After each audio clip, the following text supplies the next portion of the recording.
Hari Om. Good evening, everybody. Welcome to our next session of Kindle Live. Let us begin our day 10 with prayers.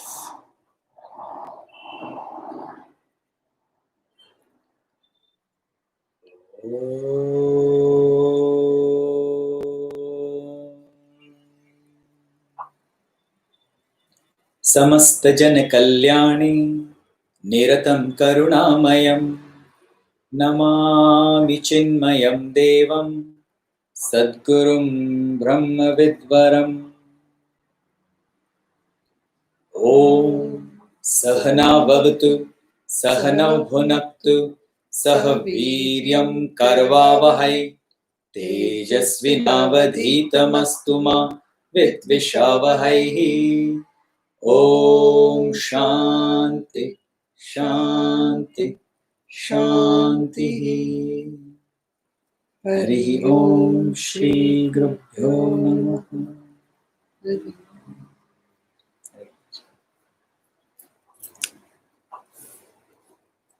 So now we have understood the place of science and religion. Now from today, let us try to understand how science and religion together is vital for the nation.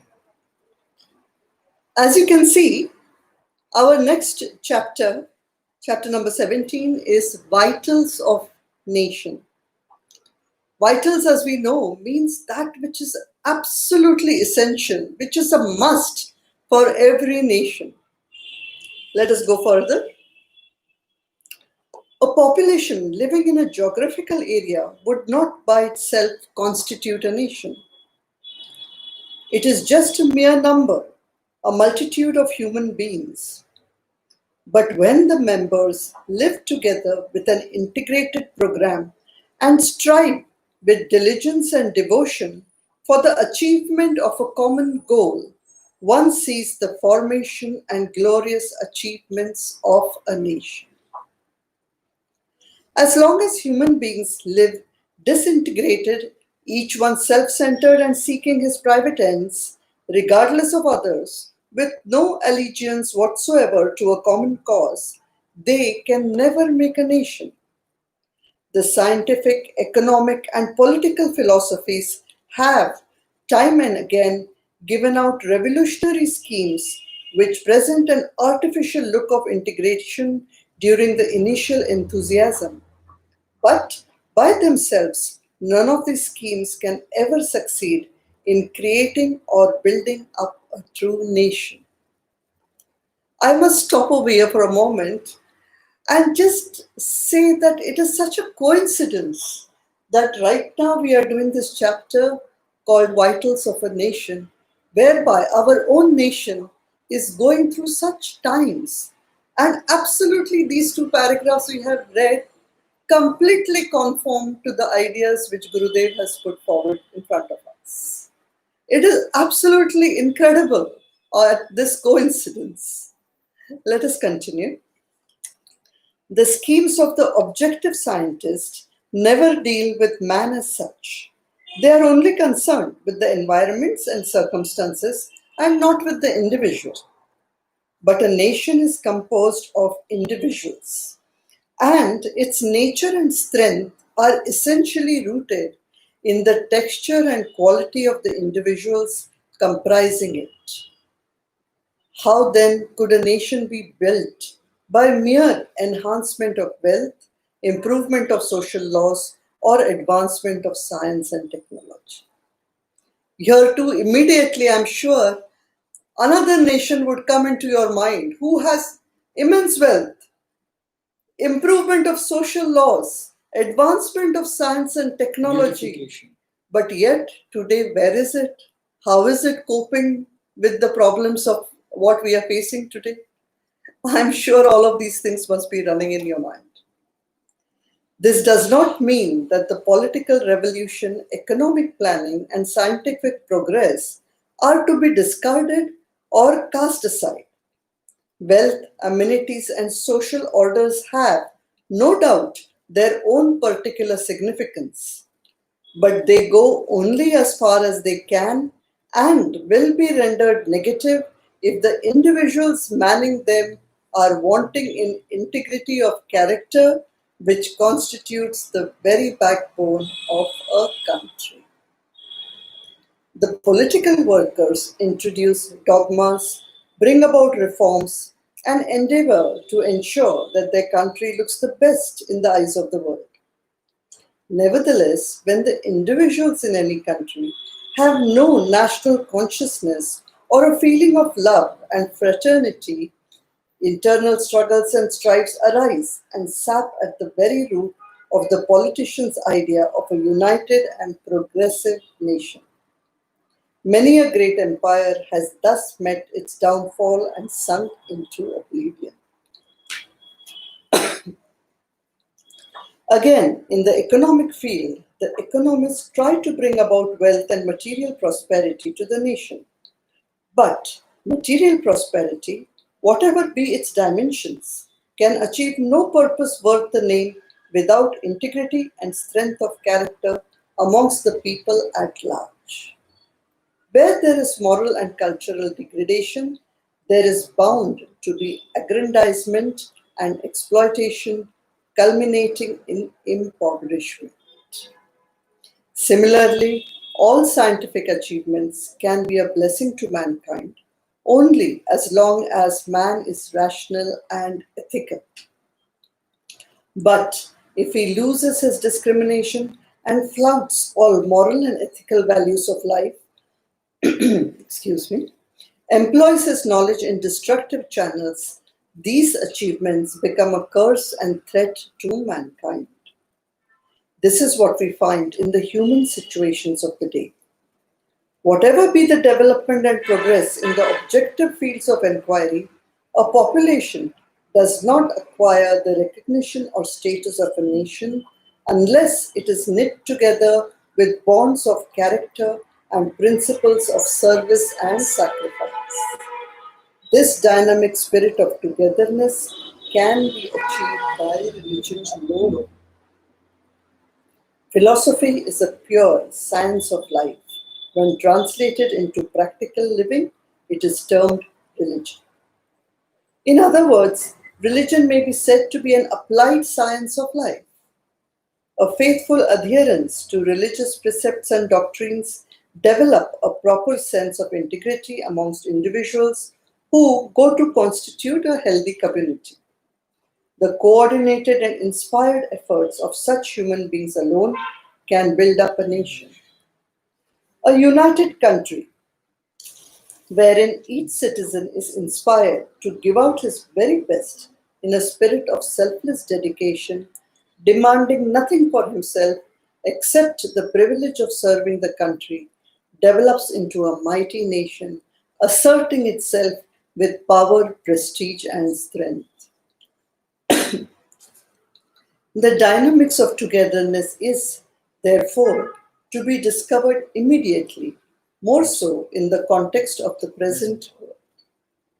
The answer to this great challenge of the times assures us of a continued future as a happy, united, and progressive nation, serving as a beacon for the restless world to follow and gain a more rewarding peace and more meaningful progress.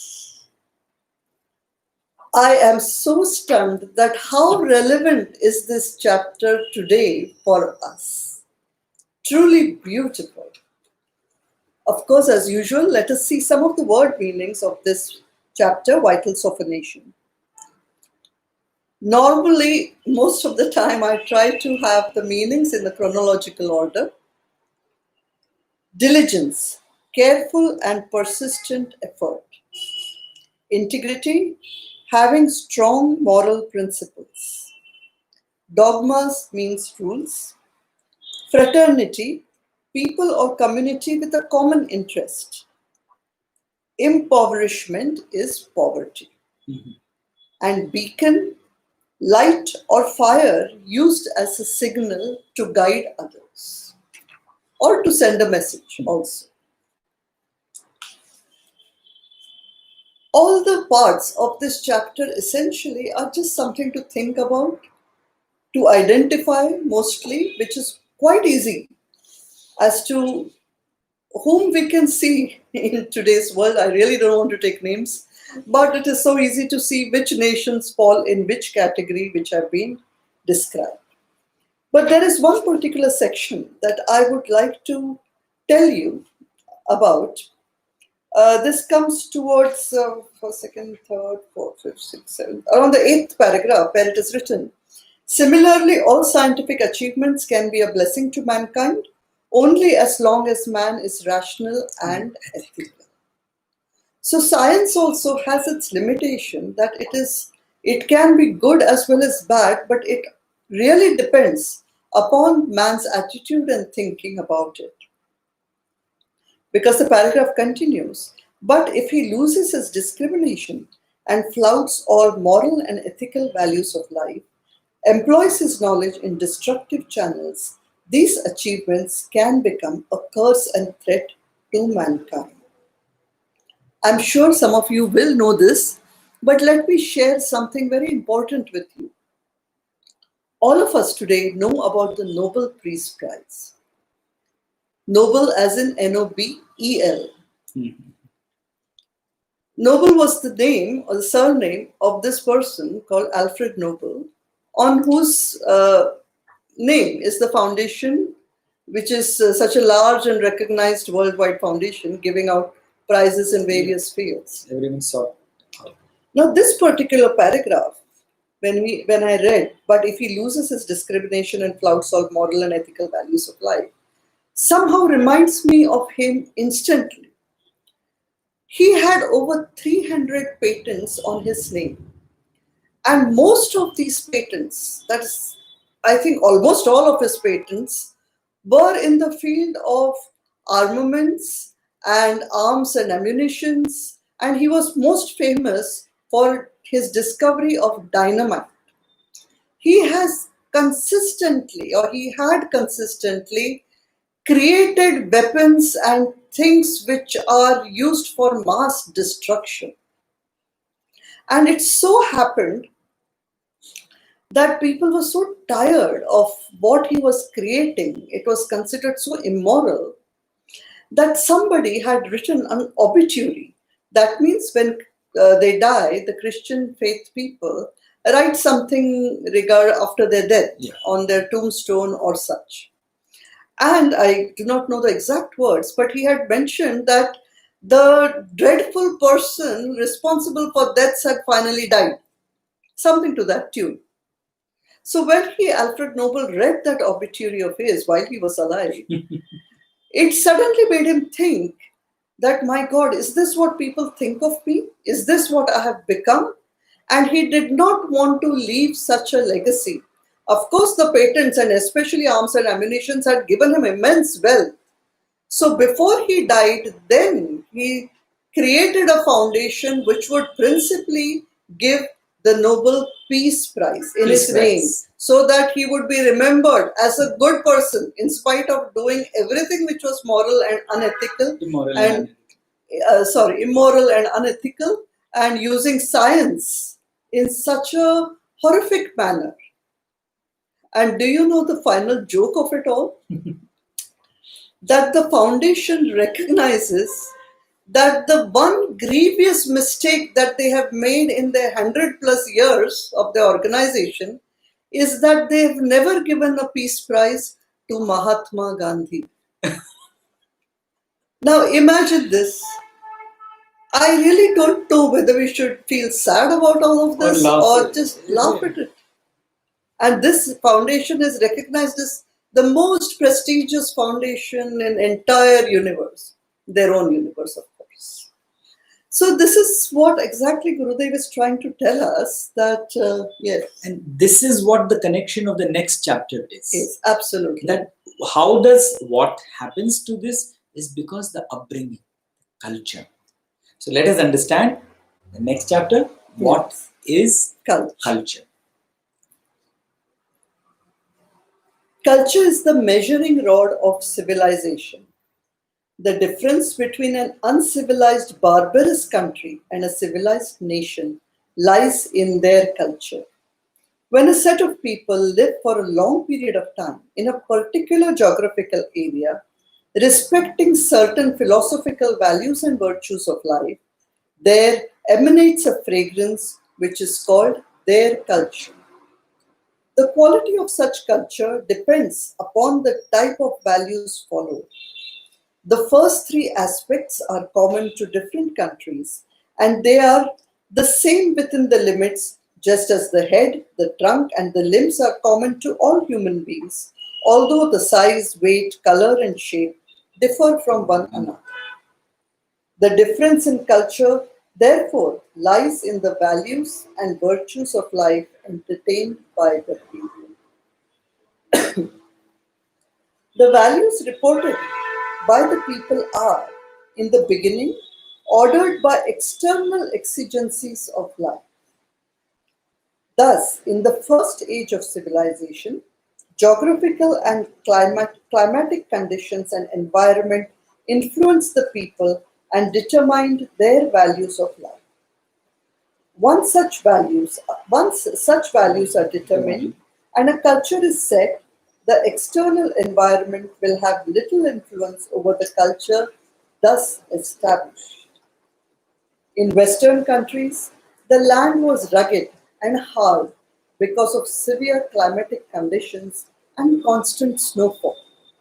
Consequently, the people became hardy. They had to train themselves to fight unrelenting nature and procure from her whatever was required for their self preservation. Conquest of nature thus became a fundamental trait in the character of the people in the West. In sharp contrast, the East provided land with plenty and prosperity. With the slightest persuasion, the land yielded an abundance of flowers, fruits, and vegetation. Rivers were ever full, and springtime flourished for nearly 8 to 9 months in a year. In such harmonious expressions of life, everywhere the people imitated the nature and quite naturally developed a culture based upon serving and giving instead of fighting and procuring. Thus, a culture emanating peace, tranquility, love developed in this country, whereas materialism took roots in the West and inculcated the idea of conquest. Even in our day to day experiences in life, we can clearly observe how external environment and happenings exercise initially their distinct influence on the development of our culture. A poor boy living in the rugged atmosphere of the slums seems to develop a tendency to protest and fight, while another, born of opulence and security, is generally more refined and cultured. This can be observed even a busque, where the latter waits and takes his turn, while the former often protests, rushes, and forces himself in.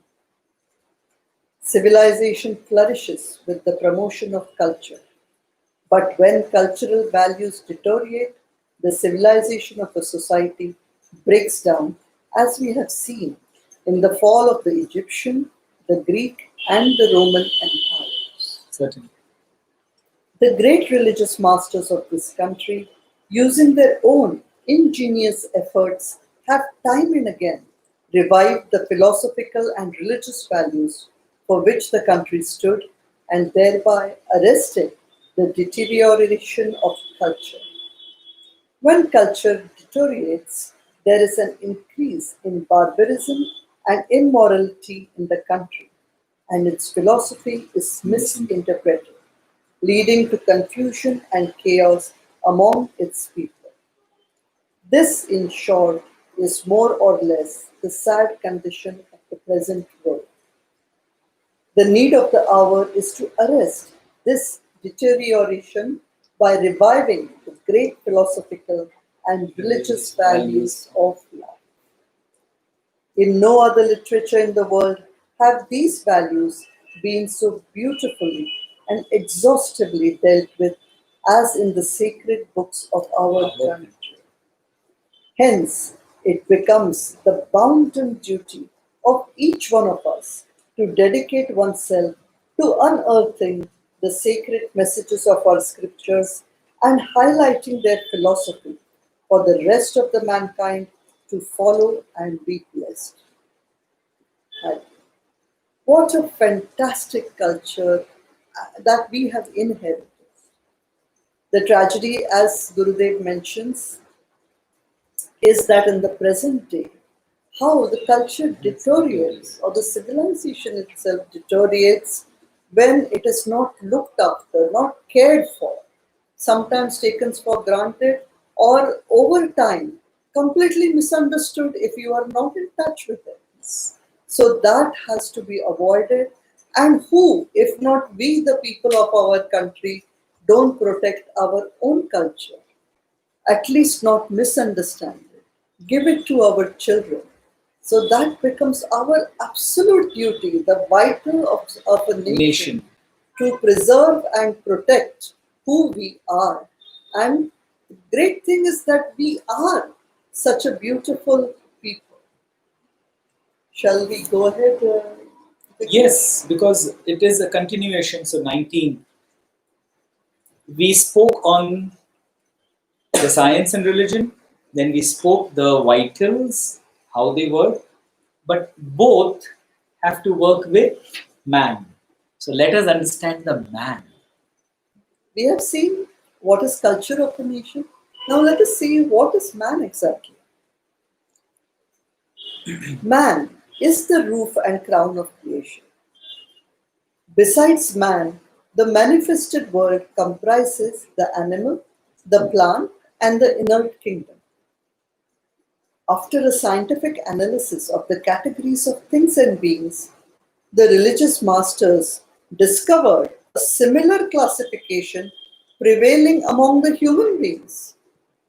Further, they declared on the basis of their own experiences that the noblest and the best among human kingdom are within the reach of every man.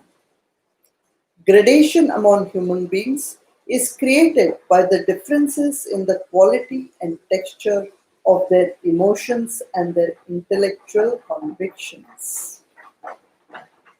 The inert objects merely exist, like the stone or the earth. They are neither conscious of nor do they react to the external world.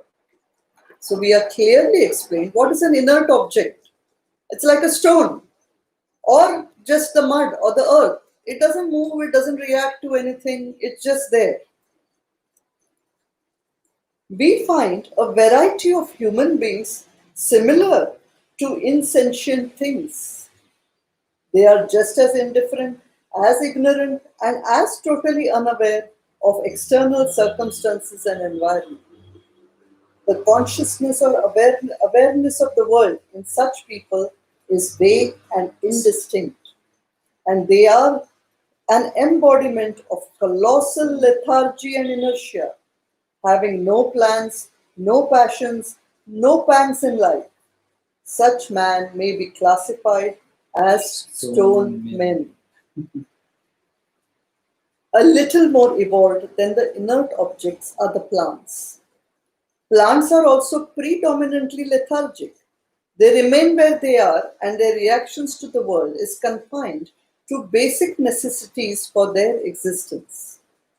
The rudiments of discrimination seem to emerge in the plant kingdom. They are able to distinguish between sunlight and darkness, food and poison, and they endeavor to obtain what they need. Emotions, however, are basically lacking in flora, inasmuch as a mother tree does not allow even its seedlings to grow under it, when the latter come in the way of its quest for food and water. On a careful study and observation of mankind, we find among them a definite variety whose life imitates that of a plant. Such men, steeped in inertia, react only to exaggerated happenings. They can never exert or do anything constructive. They exercise discrimination only when the objects are gross and substantial, and they lack the basic emotion or feeling for others. Such men fall under the category of plant men. Animals are more evolved and have a better awareness of the world. The faculty of intellectual discrimination has appreciably grown among animals as compared to that obtaining in the plant kingdom, and their reactions to the environment have naturally improved. They move from place to place in quest of food, but do not perish like the plant if food is not available in their location. Emotions and feelings are found to have developed in the animals. They care not only for themselves but also for their offsprings. Similarly, among men, there are animal men who are desire ridden, passionate, and egocentric. Their intellectual discrimination is limited, and being always extroverted, they constantly engage themselves in fighting, procuring, and aggrandizing for the enjoyment of their kith and kin and themselves. In fact, a wide cross section of human beings belong to this category, and their activities are mainly guided by feelings and impulses rather than by discrimination and understanding.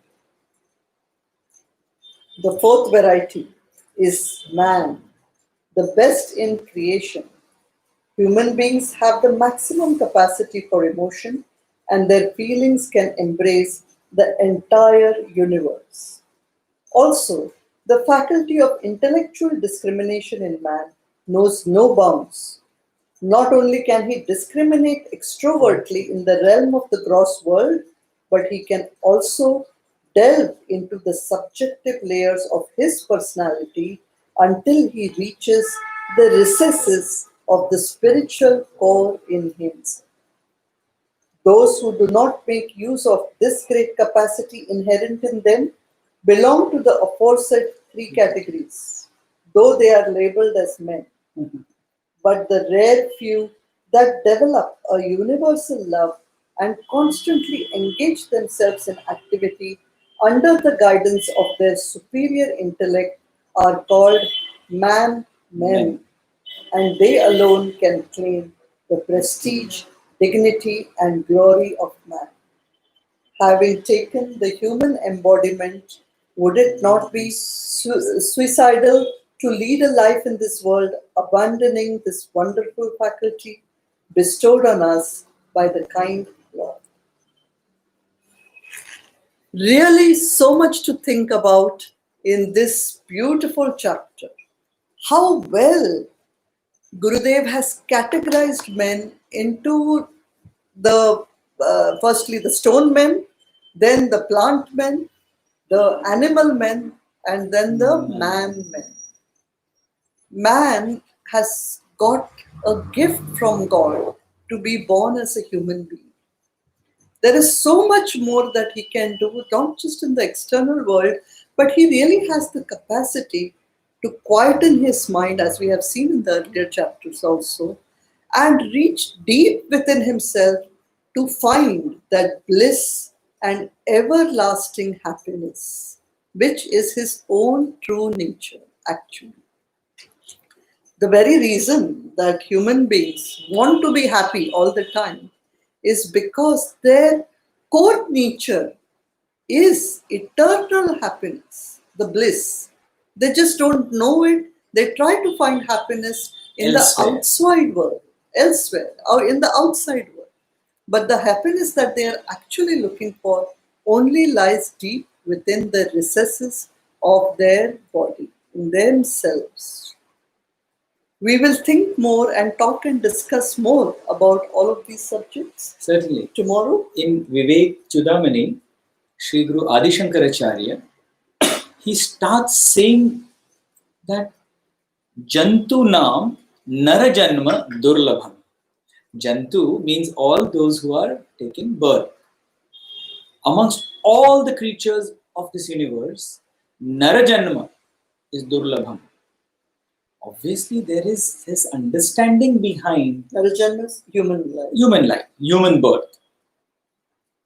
him saying this is because there is so much understanding behind that what the capacity and capability of the human mind and intellect is. Yeah. It is so much, it is capable of so much more than just doing what the animal kingdom or the plant kingdom does. We have so much to read and understand. Tomorrow evening, we have our discussion session. So the platform will be any meeting, which I will also send the link, but it will be the similar link like last time.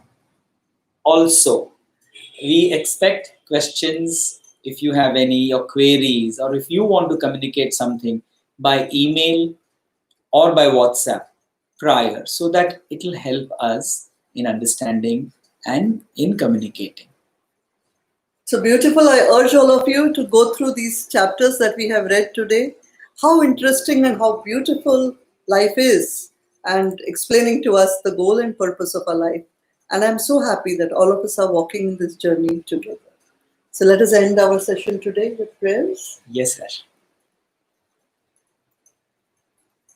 We can't thank Gurudev enough for leaving us this beautiful legacy.